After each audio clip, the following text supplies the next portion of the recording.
وسلم أما بعد فأعوذ بالله من الشيطان الرجيم بسم الله الرحمن الرحيم سل بني إسرائيل كما آتيناهم من آية بينة ومن يبدل نعمة الله من بعد ما جاءته فإن الله شديد العقاب زين للذين كفروا الحياة الدنيا ويسخرون من الذين آمنوا والذين اتقوا فوقهم يوم القيامة والله يرزق من يشاء بغير حساب كان الناس أمة واحدة فبعث الله النبيين مبشرين ومنذرين وأنزل معهم الكتاب بالحق ليحكم بين الناس فيما اختلفوا فيه وما اختلف فيه إلا الذين أوتوه من بعد ما جاءتهم البينات بغيا بينهم فهدى الله الذين آمنوا لما اختلفوا فيه من الحق بإذنه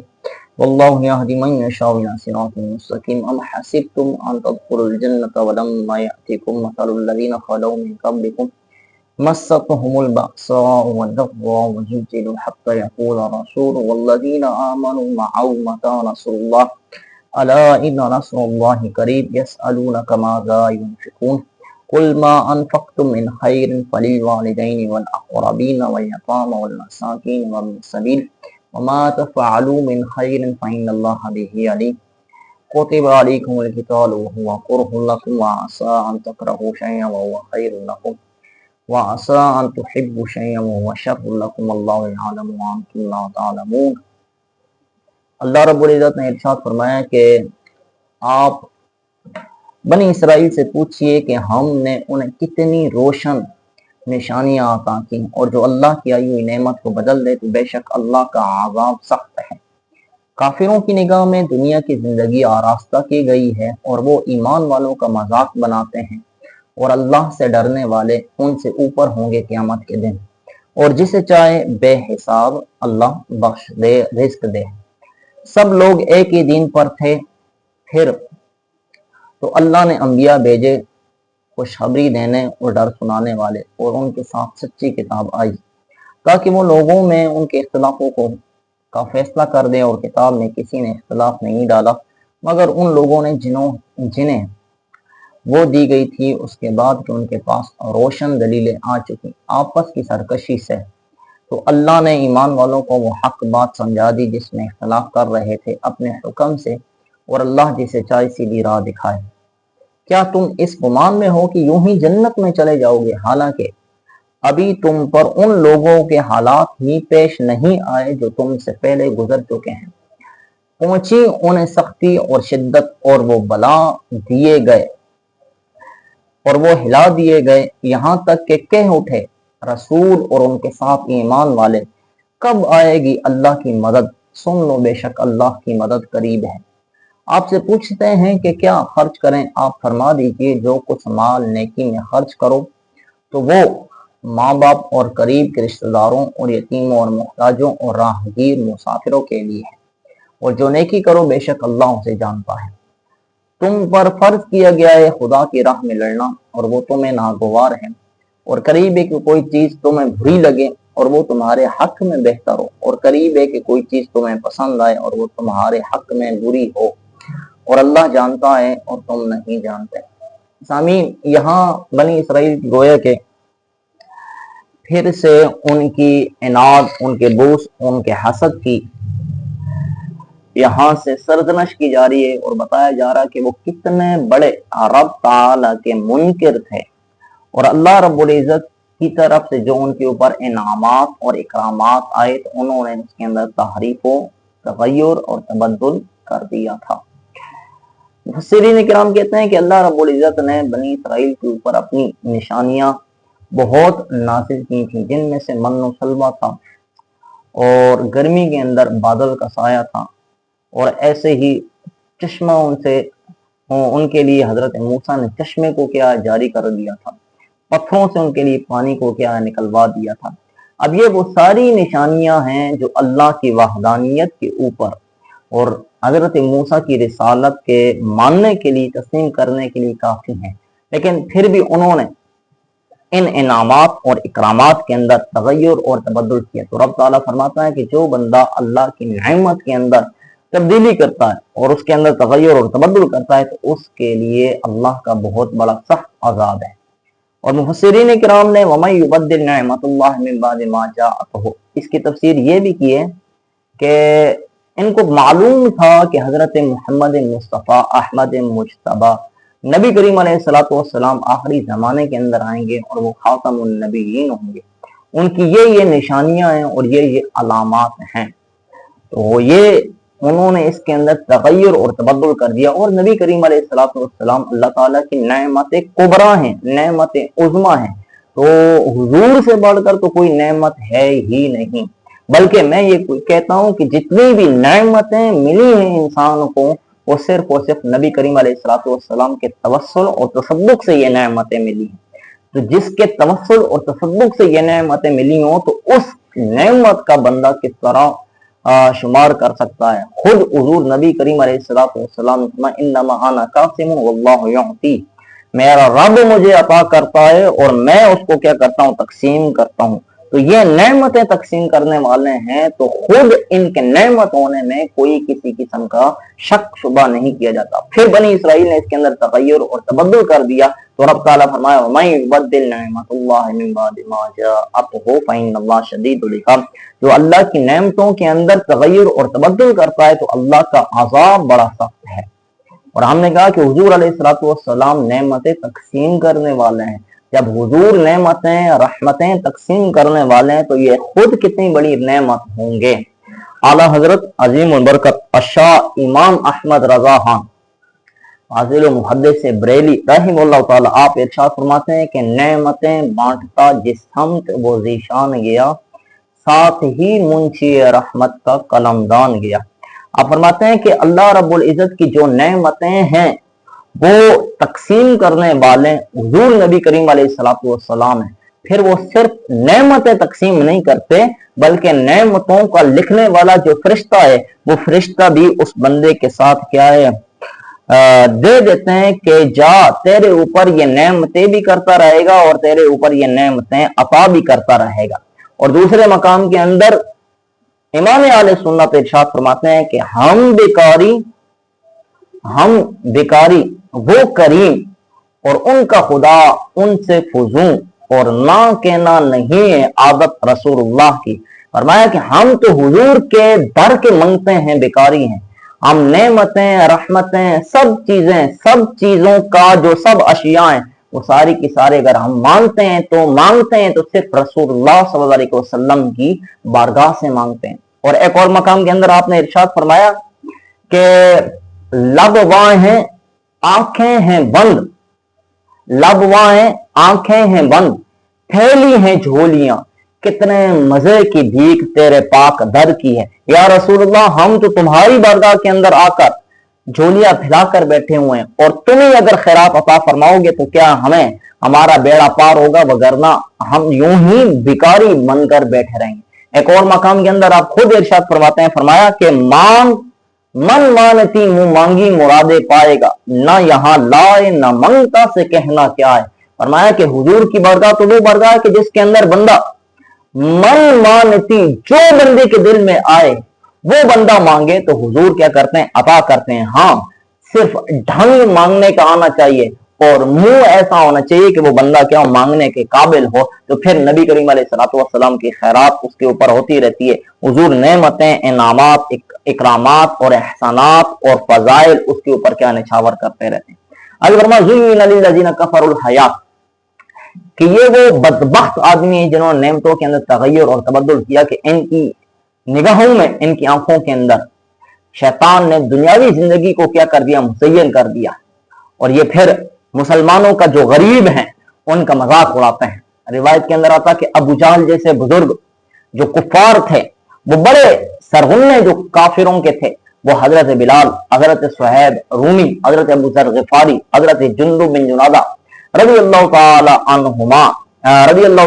اجمعین، ان جیسے بزرگ حضرات کا مذاق اڑایا کرتے تھے اور کہتے تھے کہ دیکھو بھائی یہ دین محمد ہے کہ دین محمد کے پیروی کرنے والے، اتباع کرنے والے یہ ہیں۔